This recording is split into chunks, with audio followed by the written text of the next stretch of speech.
This is is a really great human. He's always been very supportive on my side.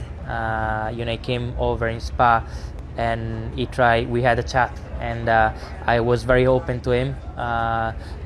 Talking about my situation and how I was feeling, especially in this difficult period, and he was right there. He was right there, and he gave me some advices in order to try and overcome these difficult moments, but it was very, very helpful, and I was really grateful, and I really appreciated that from him. F1 drama at Spa, in the pouring rain, a symbolic moment between two generations. Spa, Francorchamps, the heavens opened above the Ardennes forest, drenching the legendary Spa circuit in sheets of relentless rain. But what unfolded before the Belgian Grand Prix was more than just another wet race day. It was a poetic, almost cinematic moment, one that touched hearts and echoed through the paddock with quiet reverence. Sir Lewis Hamilton, seven-time world champion and now Ferrari's crown jewel, stood silently in the pit lane, rain cascading from the sky, readying himself for a battle against the odds. After a difficult weekend and changes to his power unit that forced him to start from the pit lane, the task ahead of him was monumental.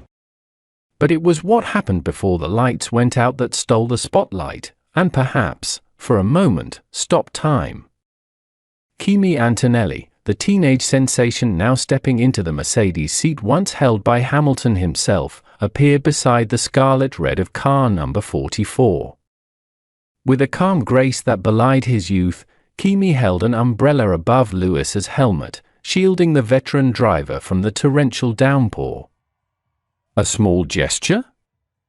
Perhaps. But in that instant, it was everything. This was no ordinary act of sportsmanship, it was a deeply human moment between two eras.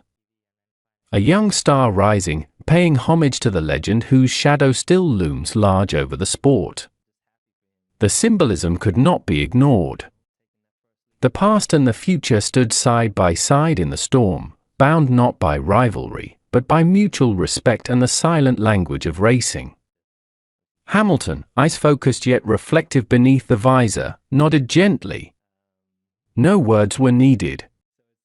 This was a moment carved in emotion and legacy, one that spoke of respect, of passing torches, of resilience in the face of adversity. Ferrari's weekend had already taken a brutal twist. The late changes to Lewis's PU elements forced him into the pit lane start, a cruel blow after so much promise. But true to his nature, Hamilton stood tall, soaked in determination, ready to charge through the field like a warrior reborn. And above him stood Antonelli, steady, composed, offering protection not just from the rain, but perhaps symbolically, from the weight of expectation, of scrutiny, of time itself. The Belgian GP is always dramatic. But today, it delivered something far more powerful than wheel-to-wheel action. It gave us a glimpse of the soul of Formula One. In the pouring rain, under the grey skies of Spa, a bridge was built between generations. A night of racing and a prince in the making, united for a brief, beautiful heartbeat. As engines roared and hearts pounded, one thing was certain: this race would be remembered. Not just for the fight, but for the humanity behind the helmets. This was Spa. This was Formula One at its most poetic.